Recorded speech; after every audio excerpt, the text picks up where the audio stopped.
All right, here we go. Here we go. We're at it. This looked dusty. Oh, yeah. Hi, everybody. It's been a minute. Shelf Life 38.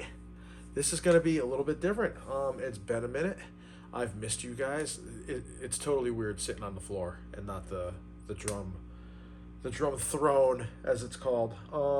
This is going to kind of be like two videos in one. I have some things that I want to go over. It's like July, beginning of July. Yesterday was 4th. Hope you all had a great holiday. We're going to talk about what we've read for the first half of the year.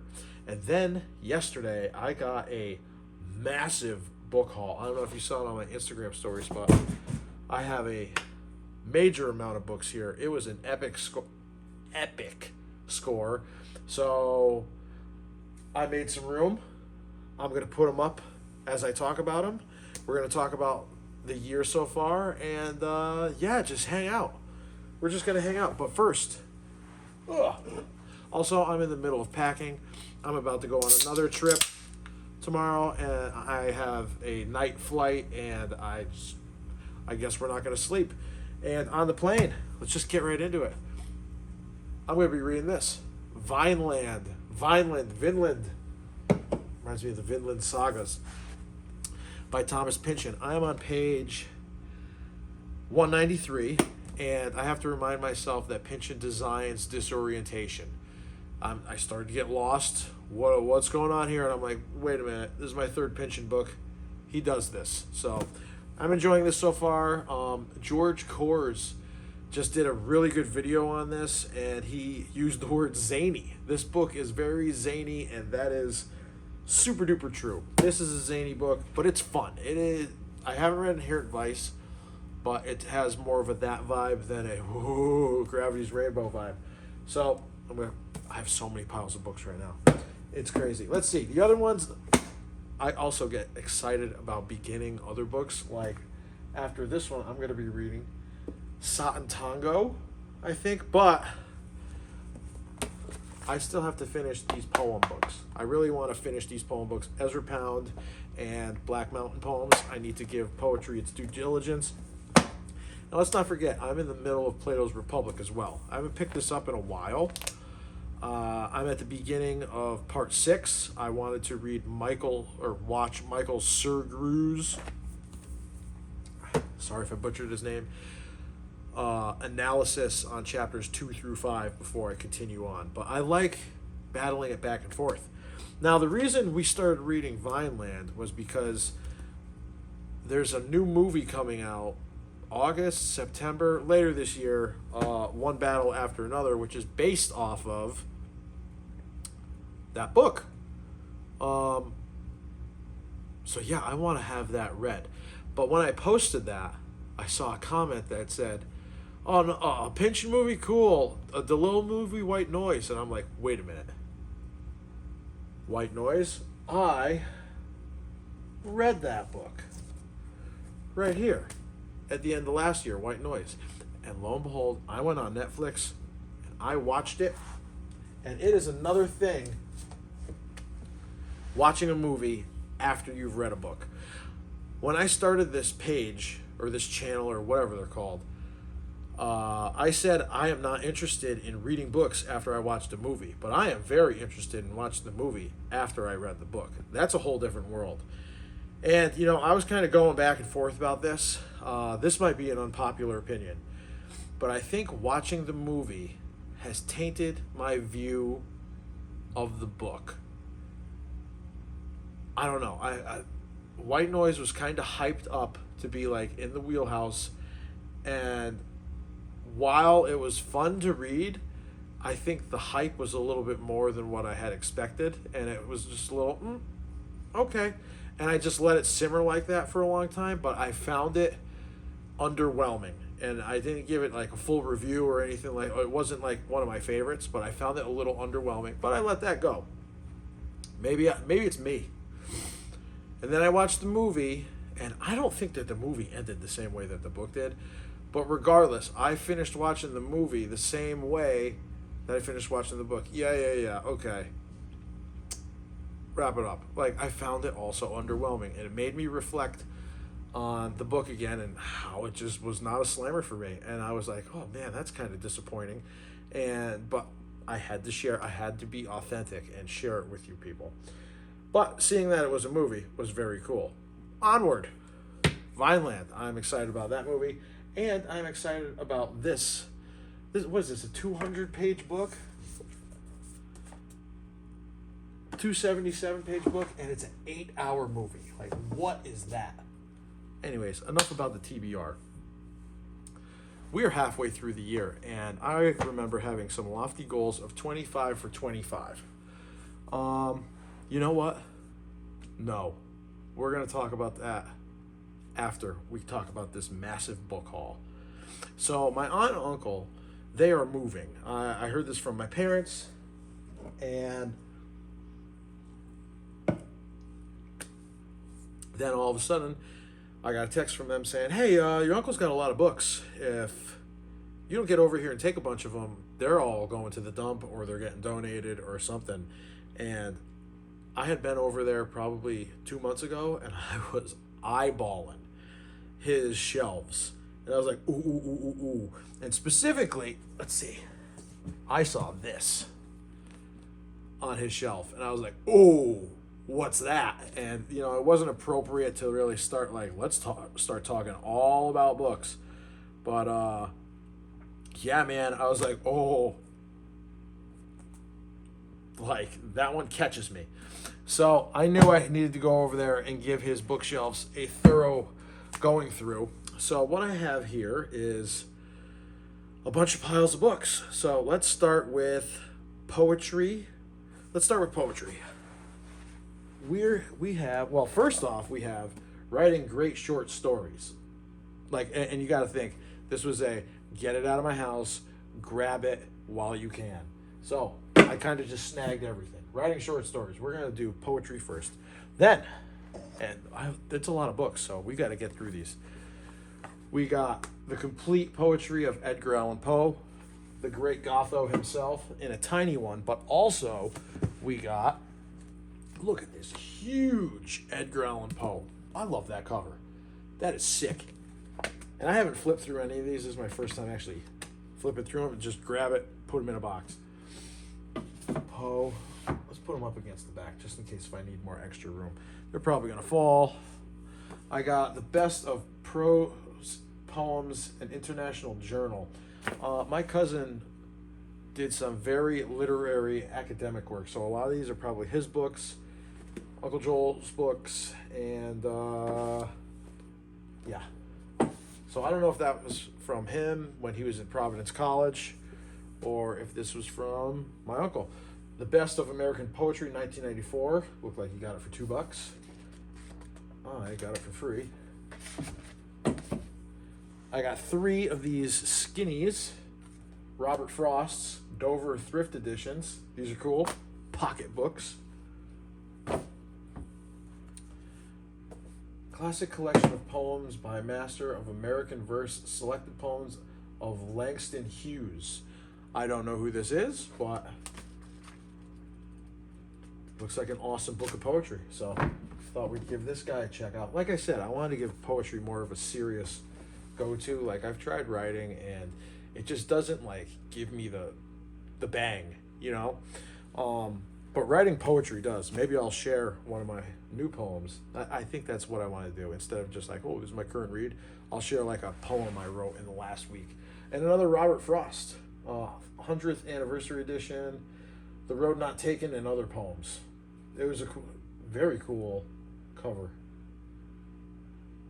2 roads diverge in a wood, and I took the one less traveled, and that has made all the difference. Robert Frost is awesome. Put that there. I think that's it for poetry.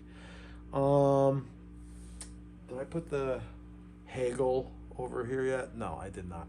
Okay, so now we have a pile of philosophy. So let's just do all the Hegels because I started with that. I've wanted to get this book. This is on my list of philosophy canon. So that's why I started reading the Greeks. Let's just start with the Greeks, but Hegel is down my list. So I remember this, and I remember the dude, Chris from Leaf by Leaf, saying that this is one of the hardest books he ever read. And when anybody smart says that, it's like, oh, all right. That's how we started reading Gravity's Rainbow.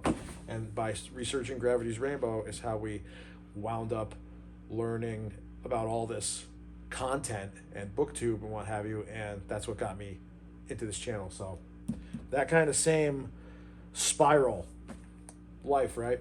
But I also got Hegel's Philosophy of Right and Introduction to Reading Hegel, like supplemental material. Yes, excellent. Along with that, I didn't know where to put this. The Critic as Artist, Oscar Wilde. I know Oscar Wilde wrote Picture Dorian Gray. I don't know what this is about. All art is immoral. Ernest, all art. Gilbert, yes. Is this a novel? Is this philosophy? I don't know. But I know Aristotle Selections is. I also know The Essential Homer. There's going to have to be some philosophy in there. As well as Plato Selections. Like, I am getting quite a philosophical library. I don't know who Thomas Paine is. This is going to be fun to learn. Common Sense, Right of Man and Other Essential Writings, Thomas Paine. Looks brand new. I'm going to put Oscar Wilde over here. And then I got these two tiny guys. Jonathan Culler, Literary Theory, A Very Short Introduction, and Roger Scruton's Kant, A Very Short Introduction. I'm pretty sure that is the philosopher, Kant. Okay, cool. That's one pile. I have two more piles. Let's see. This one's kind of short. The Critic as Artist, Oscar Wilde. Then I got all these C.S. Lewis. I don't know if these are children's editions or who published this. This is Scholastic. It reminded me of the Scholastic Book Fair. The Magician's Nephew, The Chronicles of Narnia. And then I got all these. The Chronicles of Narnia, C.S. Lewis. Are these kids' books, or like, can you read these as an adult? I just thought it was, like here it looks like a complete set here, so might as well grab them. Harper Trophy, 2002. It's just worth having. And, maybe my son would like to read them once he's a young man. Along that same vein, we got a nice little pocket size Fellowship of the Ring. I have never read The Lord of the Rings, and this was just, it felt good in the hand. It looks cool. Maybe I'll read it. But it's a classic. Now, down and out in Paris and London, George Orwell. That's all I know right here. George Orwell, old Georgie boy, right there. He has some things I like to hear about. So, grab that. Two more big piles. Let's see. We're going to have this pile first. Yeah, I think that's how we're going to do that. Let's see. I have a sip of my soda.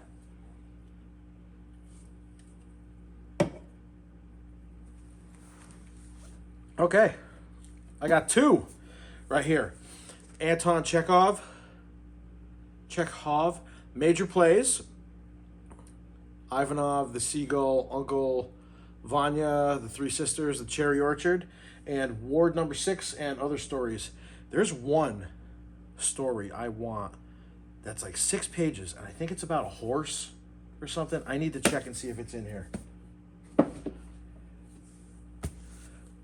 Classic. Look at this old school cover. Charles Dickens, A Tale of Two Cities. This is cool. This is an old school one. 50 cents. Awesome.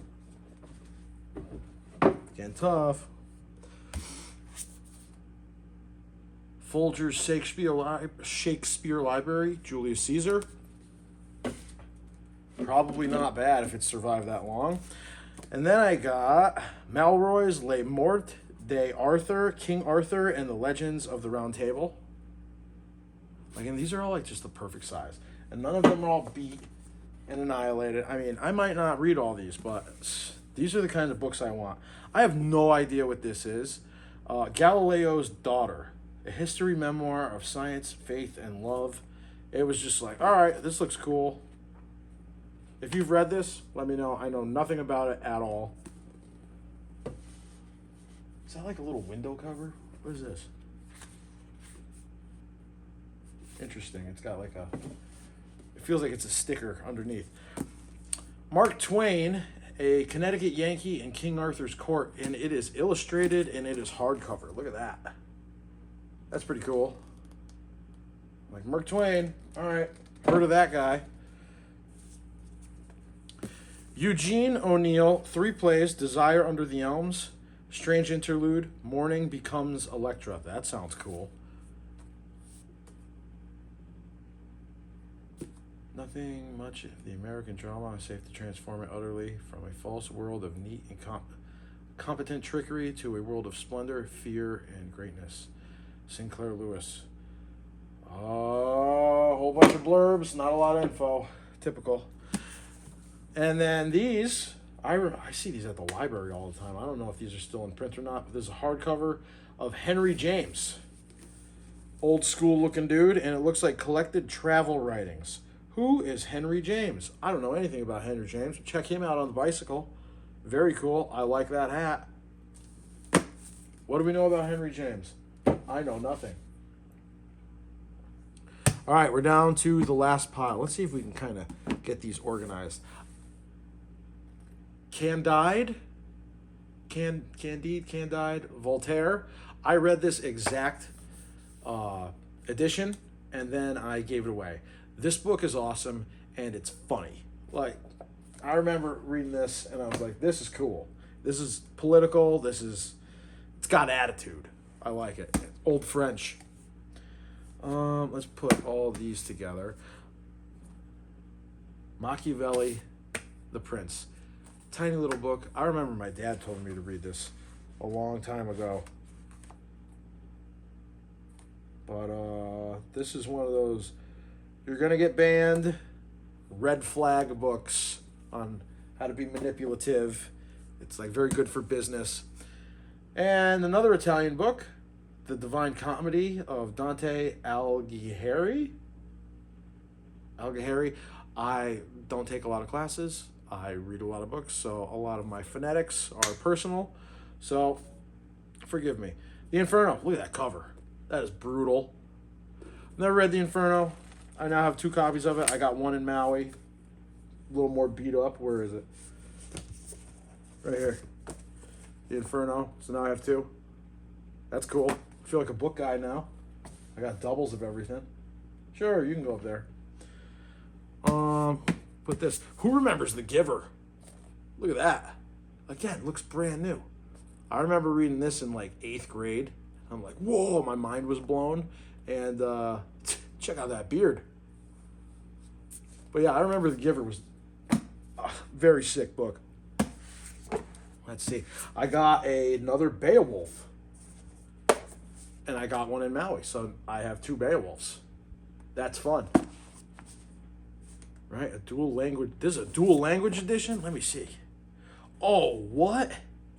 Check it out. It has like the Old Norse in there. I don't know if you can see that. I'm just really excited. Take a look. Dude, that's dope. Before I got into reading a lot of fiction, I did read a lot of the Old Norse poems and runic writings. Truman Capote, Breakfast at Tiffany's.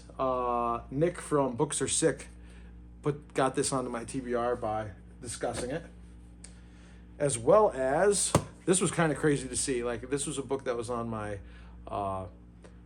my TBR from Goodreads, and I had only seen the cover online. And to see Tinkers from Paul Harding, like, on a shelf, I'm like, oh, hey! I remember seeing this from the computer or from my phone. I have no idea what this is about. I've just heard it was good, and short books are fun. Another Shakespeare, Midsummer Night Dream. Can't go wrong with the GOAT. I now have 2 of the exact same copies of The Great Gatsby. There's the other one. Yeah, they're both exactly the same. But one was $12.95 and the other one was $14. Ooh, look at that. What's the difference? Probably the time. All right, and now are these all the same? Apparently, my uncle wasn't there, but my aunt was there, and she's like, "Your uncle loves Hemingway. Holy crap! Look at this Hemingway." So apparently, I now have a whole bunch of Hemingway. I have read Old Man and the Sea. I thought it was fantastic. What is with me and writers who delete themselves? I don't know. Kind of fascinated. Ernest Hemingway. These are all Hemingway, and they are Across the River and Into the Trees. The Sun Also Rises. I heard that this is a bro book. The Paris Years. The Snows of Kilimanjaro and Other Stories. I've heard that this is a good place to start again after Old Man and the Sea. And Death in the Afternoon.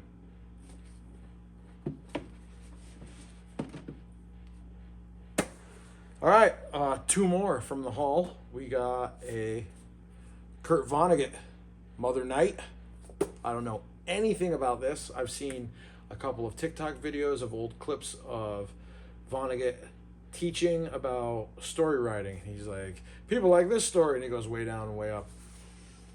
I know nothing about Vonnegut, but he's supposed to be one of the greats. And then look at this one. Notes from the Underground, The Double, and Other Stories, Fyodor Dostoevsky.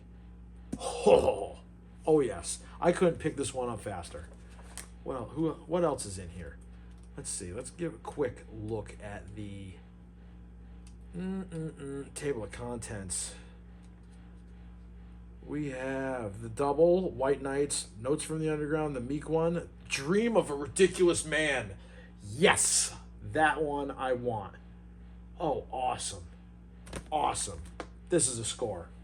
So yeah, look at that. Practically 2 shelves, and I am once again out of room. Very cool.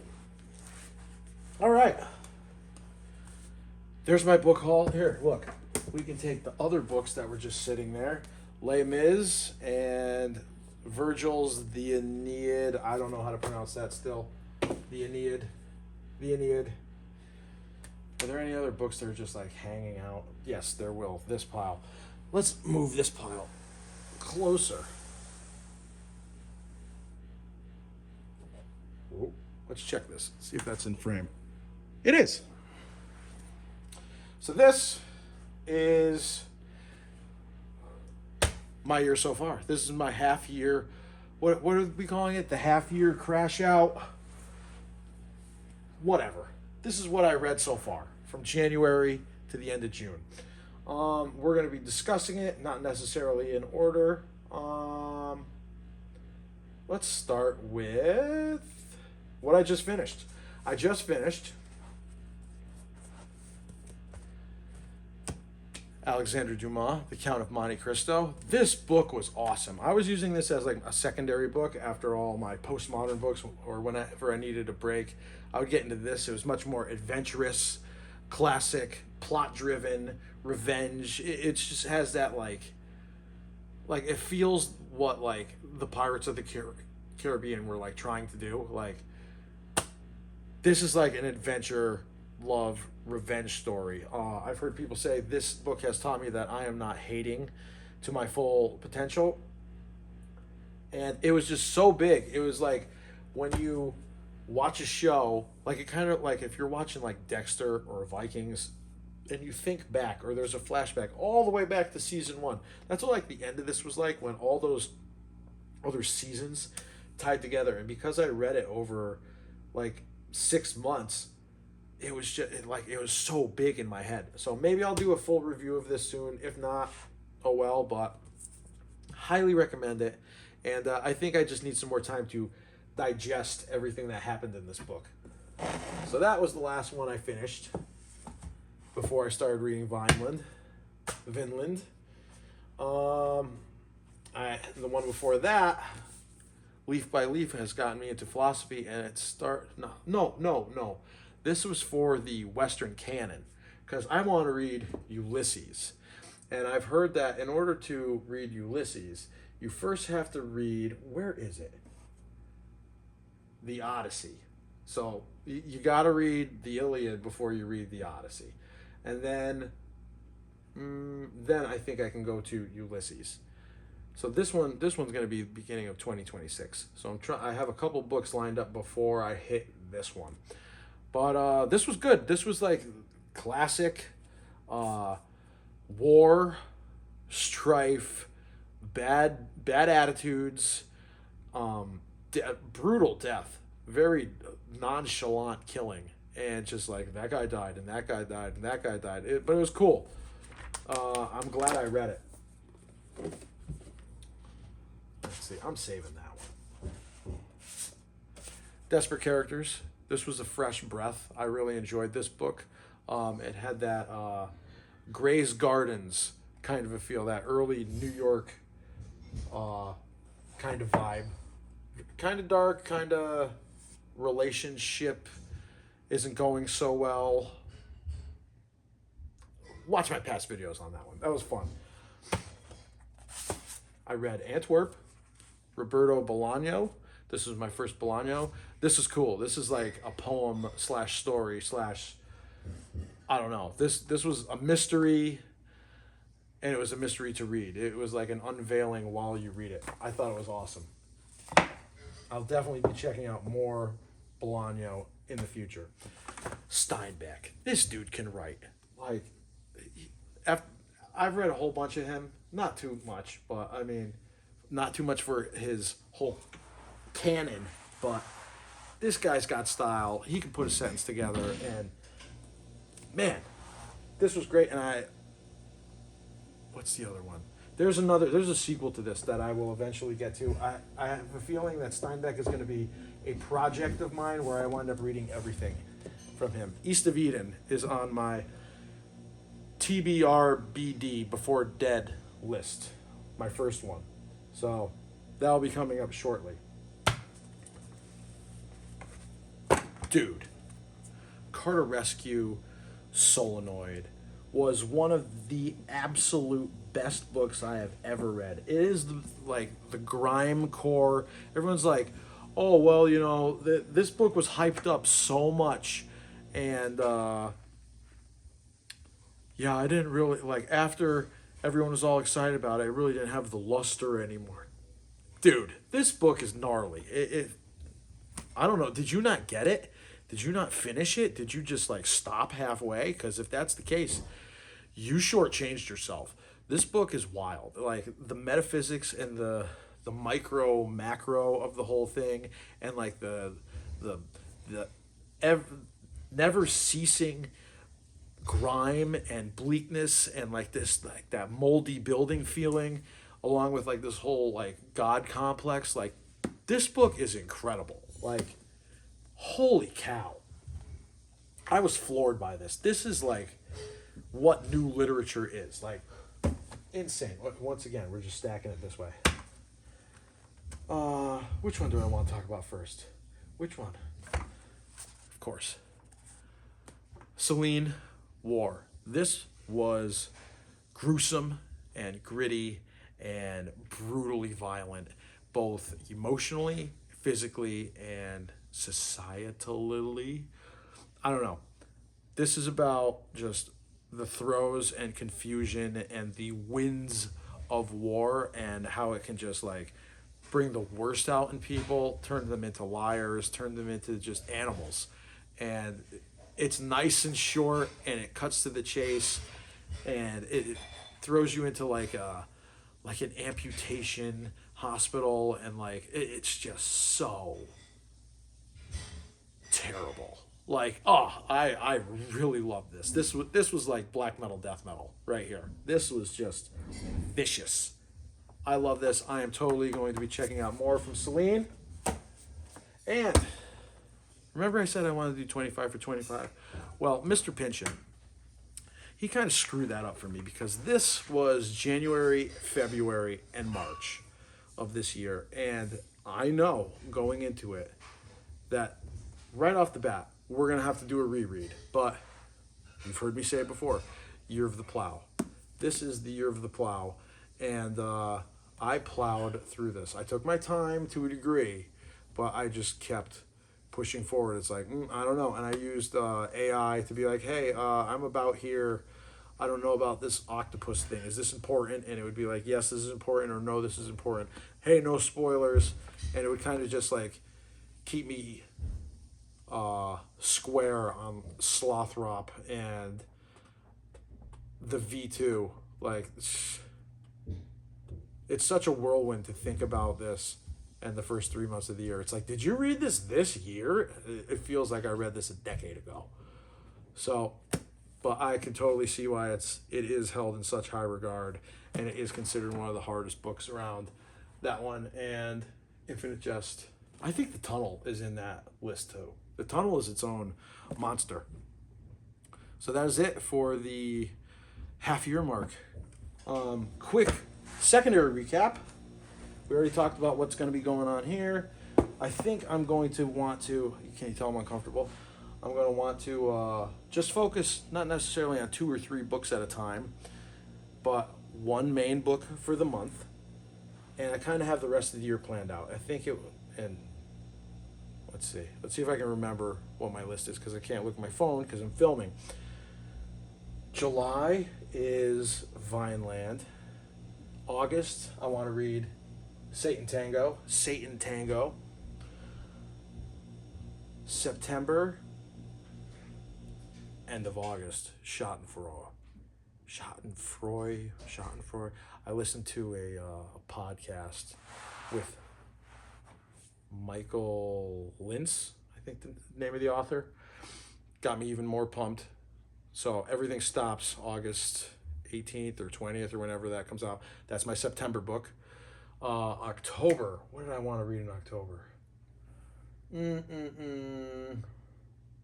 Moby Dick. Moby Dick's in there. That might be November. August, September, October. I think. Oh, another pension. Shadow Ticket is coming out October 8th or 11th, I think. So we're going to read that immediately so I can chat with you people. I've never been on top of like a new release. So this year it's going to be big. It's like, 2 new releases. And then I want to read Moby Dick. Get that out of the way. I think that's November. I might take a trip up to Nantucket for that. That would be just cool to see. Like, I've been here my whole life. Oh, I forgot the statue. Like, I have a cool statue. And then December, I want to read The Odyssey in preparation for next year when we start Ulysses. So that's kind of like the loose plan, but also like, just relax, man. Like, you don't have to plow through Year of the Plow. You don't have to slam everything all the time. Why don't you just enjoy the reading that you're doing and make some cool content about it, and talk about what you're reading with these fine, nice people. That's the whole reason we started doing this, to share that books are cool and that you should read too. And if you have any cool comments or suggestions or things you want to see or thoughts about the books I grabbed, or what do you think so far, or what are you reading, do me a big favor and like and subscribe and all that other, or don't. I really don't care. And yeah, sorry I've been away for a minute, but life's been crazy. I hope you're doing well, and I'll see you next week, or at least I'm planning to. Love you guys.